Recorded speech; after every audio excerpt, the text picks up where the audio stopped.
Yellow शरण हम आहाँ के बाबा, करियो ने कोनो उपाइयो।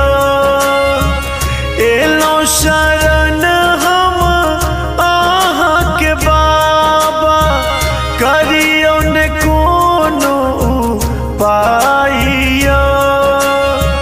केहने लिख लो हमर करम गति, दुख सहलो ने जाइयो। केहने लिख लो हमर करम गति, दुख सहलो ने जाइयो।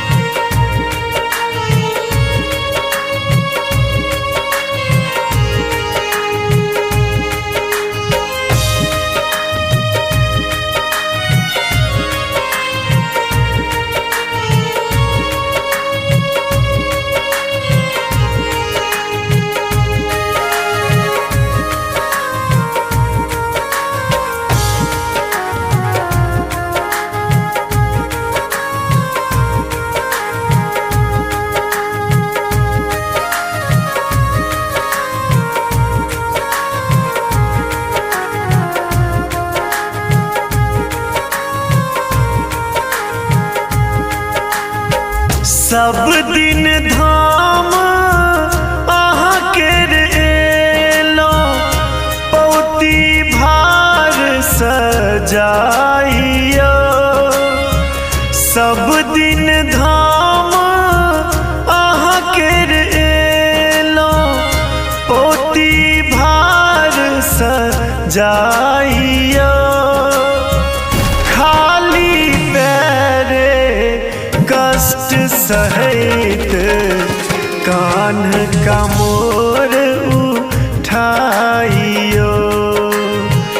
केहने लिख लो हमर करम गति, दुख सहलो ने जाइयो।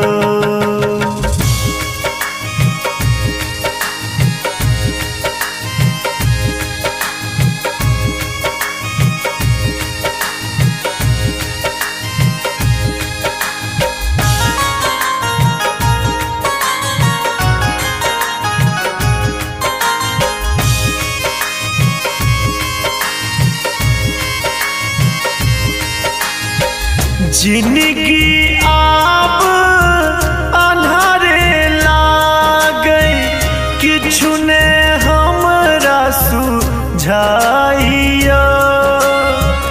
जिंदगी आप अन्हारे लागे, किछु ने हमरा सुझाइयो। लोढ़ल फूल तोड़ल बेलपतिया, से हो गेल मुरझाइयो।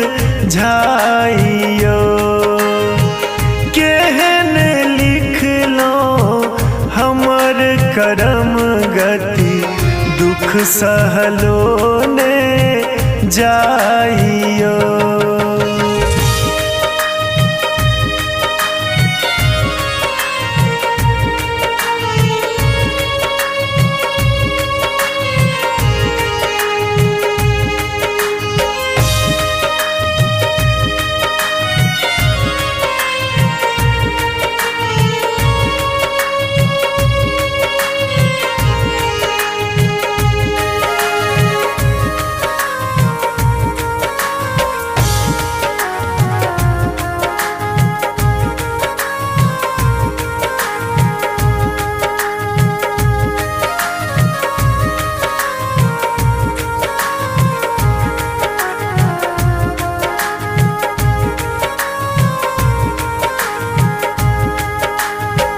सुनियो अरजी मोर ओढ़र दानी, होइयो आप सहाइयो। सुनियो अरजी मोर ओढ़र दानी, होइयो आप सहाइयो।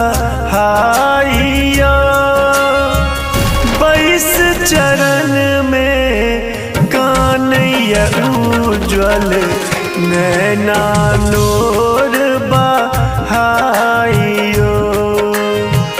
22 चरण में कन्हैया माधव नैना नोर बहाइयो।